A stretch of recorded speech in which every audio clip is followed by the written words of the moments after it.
guys? So today I was working out at like 5 in the morning and I was doing hang power cleans or hang cleans, and I caught it wrong, mostly because somebody just kind of jumped in front of me while I was doing cleans. So the first rule of gym etiquette is if you see somebody working out with a barbell, probably not the smartest idea to stand in front of them or jump in front of them or walk in front of them. It's just a kind of Olympic lifting etiquette where you just don't walk in front of the field of view of the lifter. Now, I've narrowed it down to this happens to me all of the time. Well, not all of the time, but sometimes, at least once a year. It happened to me last year in the summer. Basically, if you ever have pain in your upper back and it goes into your neck, we call that a levator scapula referral pattern. And it goes from my shoulder blade here to all the way up to my neck. And I smashed it right as soon as I started to feel it, but I just need a little bit more work. So Dr. Jackson and his amazing hands are going to alleviate some of my stiffness. Now, things that kind of hurt for me are rotation to the right, a little bit of flexion, and definitely extension. So those are some of the symptoms of having a levator scap issue. Are you ready? Do you have anything else to add? Let me get into it. All right, here we go. The last thing is, there's nothing in the sports pod that we do that I haven't tried myself or I haven't done myself. We practice what we preach and we preach what we practice. So that's a main thing, that's a core value at the sports pod, and I have all of my doctors do it. Lizzie does it, everybody does it. So that's the right side, correct? Yes. Left side. You did right side last time. Alright, so all I'm doing right now is I'm just palpating the different muscle groups. So the levator scap comes off this top kind of angle of your scapula up to the same side of your cervical spine and that kind of lower to mid cervical spine.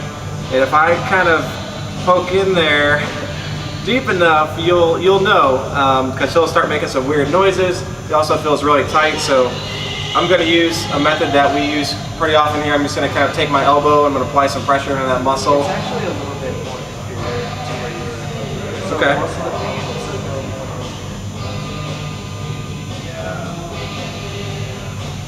So he's also got a little bit of discomfort and pain into his rhomboids because we're actually going a little bit lower than the insertion of the levator scap onto the scapula itself or the shoulder blade. So I'm going to work into the rhomboids and the levator scap. We're going to kind of see where we're at that point.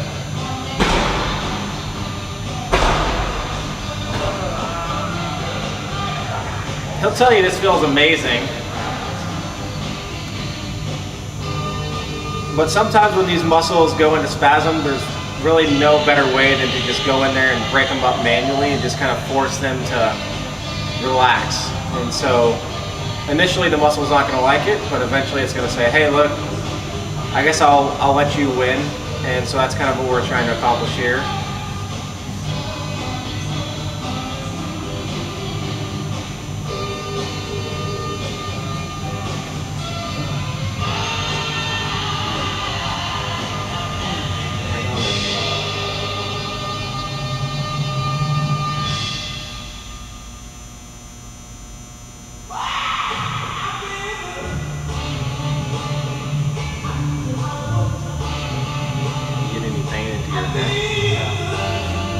Okay, so I just asked Dr. Wu if he was having any referral pain to the base of his neck or even to the base of his skull.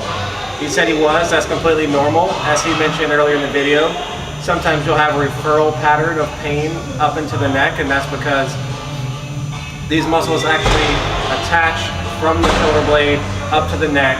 They're innervated by nerves from the neck, and so sometimes if you can irritate those muscles to a certain extent, you'll get a referral pattern. But as soon as I take away pressure like that, he'll probably tell you that the referral pattern goes away. and he's not feeling any more pain at the base of his neck. So there we go, thumbs up, good. So I wasn't just blowing hot smoke on that. So all down the medial border of his left shoulder blade is just really gunky, and everything's really sore, really tender. So we're just gonna kind of work that medial border.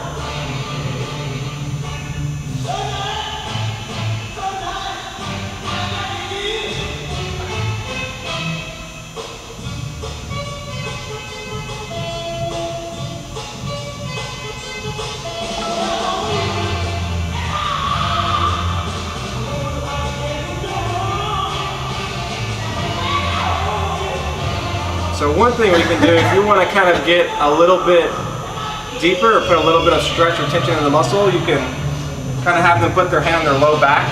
This is going to bring the shoulder blade kind of around the corner. It's going to stretch out these rhomboid muscles. And so if you've watched any of our videos, you know that when we do smashing, we're always creating tension in the muscle. So this is one way to do so. And it's, you know, basically on this, instead of using a ball to smash into, I'm using my elbows manually to get in there. So always got to bring it back to those principles, time and tension.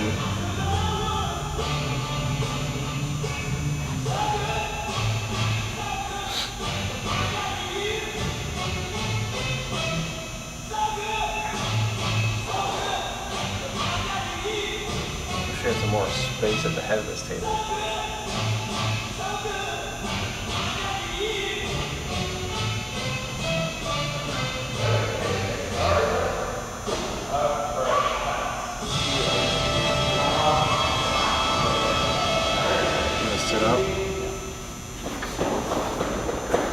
So already, I'm starting to feel like I have more range of motion in my neck.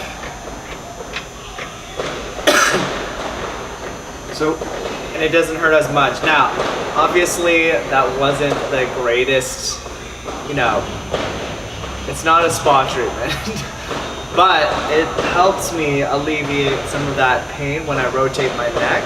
Now what we're gonna do is we're going to basically pin and stretch that area. Okay, so I'm going to start with the elevator scap. So at the top point of your shoulder blade, up to the base of the cervical spine is where I'm going to work into. So the way I'm going to basically stretch this muscle is I'm going to kind of have him look away and down, almost like he's looking into his armpit, down the opposite side. So we'll pin the muscle in a shortened position, like so, and then I'll just have him move his head down, and you'll notice that it's going to be kind of hard for him to do that because I'm pinning one of those movers of the neck right there. Sometimes you might feel a little bit of kind of like popping in the muscle. That's just the muscle releasing, so it almost kind of feels like bubble wrap sometimes. Same thing, this is not like the feel-good spa treatment. No. But we do what gets the best results here. So one thing you can do when you're doing this treatment, you can kind of have a knee propped up on the table like so, and then I can actually support his back with my body. That way he's not punching forward and he's like gonna hurt his mid or his lower back. So just a little tip there.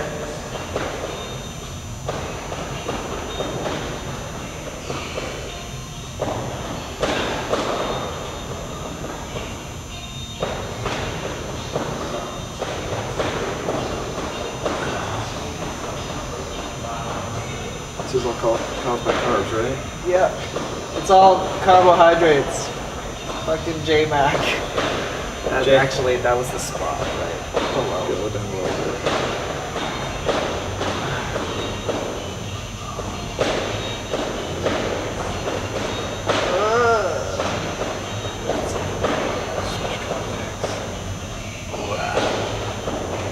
So you gotta ease into it a little bit.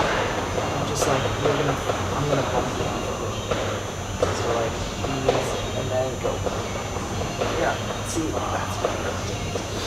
So one good tip, and Dr. Wu just reminded me this, sometimes we just kind of go really hard all the time, and sometimes you have to sit back and listen to the body. And so in this case, I was giving too much tension on the muscle too early, and it was kind of bumping me off. So one thing that you always want to kind of keep in mind when you're doing pin and stretch technique or an active release technique of those sorts is you kind of want to match the tension of the muscle. So what that means is when we first start to engage the muscle, you have less tension. As the tension builds in the muscle, you apply more tension and more pressure with your contact. And usually that's going to give you a little bit better result. It's going to make it a lot more comfortable on the patient. And in that way, you don't have to work as hard to actually force, their body part into the range of motion that you want.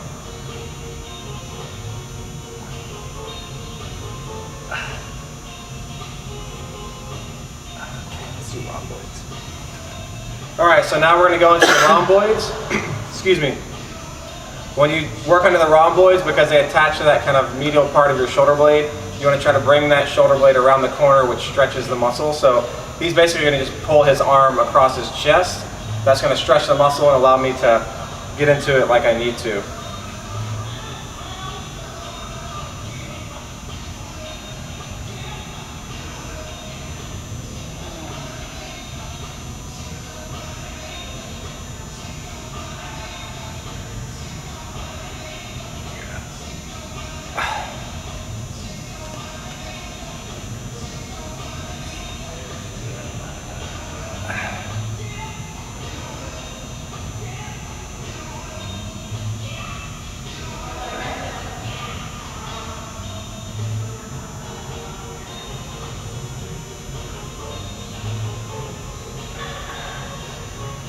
Okay, and you should adjust that area. All right. So now what we're going to do is just kind of to bring this full circle and kind of bring it home. We're going to go ahead and adjust that area. So it's always a good idea just to kind of adjust the mid-thoracic spine, but then we'll try to target kind of a little bit more to that lateral side onto his actual left. So what I'm going to do is first I'm just going to kind of create tension. So bring those shoulders around. And then we're going to have them come up like this. Like that. That'll release the thoracic spine. And then I'm actually going to kind of work just on that one left side right there, kind of on that medial border. Try to release that. And then we'll kind of see where we're at that point.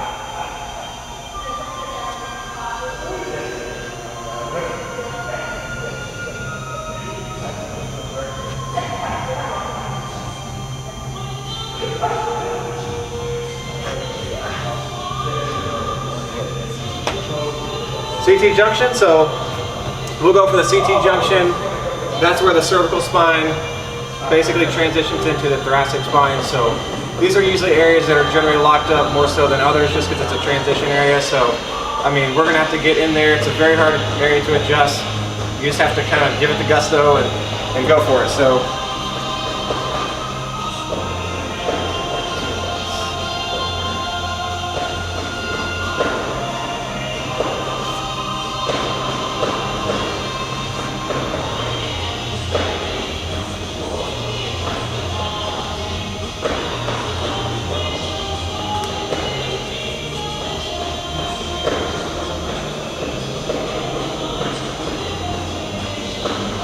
Really got to get in there and grab some meat.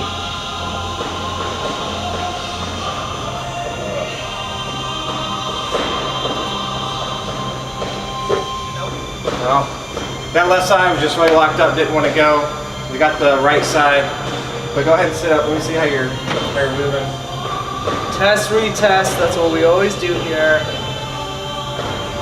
Feels great. I feel a lot more relief. I'll probably need one more treatment after that, but this is what we do at the Sports Spot. So here's just a quick look of what we do. We treat each other all the time. If you guys have any questions or want to get in contact with us, our banner is right below here. All of our information is in the description. Subscribe to our YouTube channel and move free. See ya.